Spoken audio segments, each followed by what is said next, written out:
अध्यक्ष महोदय, मुसलमानांना आरक्षण आहे आणि साहेब जरा संपवा, थोडक्यात संपवा साहेब.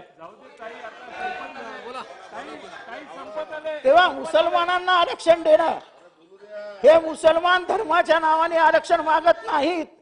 हे मुसलमान हे त्यांच्या जातीच्या नावाने आरक्षण मागतायत. सच्चर कमिटीचा रिपोर्ट एक मिनिट ताईंचं काय. सन्मान्य अध्यक्ष महोदय, माझी हरकत आहे. माझे बंधू जितेंद्र आव्हाड साहेब मुसलमानांना एका बाजूला आरक्षण द्यायचं बोलतात आणि मुसलमानांना किती जातींना आरक्षण आहे बोलतायत. सन्मान्य अध्यक्ष महोदय, चुकीची माहिती पटलावर आता ठेवतायत की मुसलमानांना आरक्षण द्यायला नाही म्हणतायत. हो, मुसलमानांना, मुस्लिम समाजाच्या धर्मीयाच्या लोकांना ऑलरेडी आरक्षण आहे. त्यांच्यामध्ये ओबीसी आहेत, एससी आहे, एसटी आहेत. हे स्वतःच भाषणामध्ये बोलतायत आणि स्वतः परत दुसऱ्या वाक्यामध्ये बोलतात आपण भाषण त्यांचं तपासा की मुसलमानांना आरक्षण नाहीये.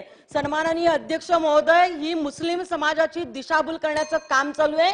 मुस्लिम समाजाला ऑलरेडी इतर धर्मियांप्रमाणे त्यांना त्यांच्या जातीनिहाय त्यांना आरक्षण आहे.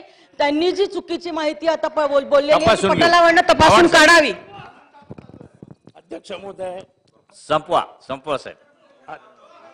अध्यक्ष महोदय, हा ठराव, या ठरावामध्ये मुस्लिम आरक्षणाबद्दल लिहिलं गेलेलं आहे. मग या ठरावात कसं काय आलं?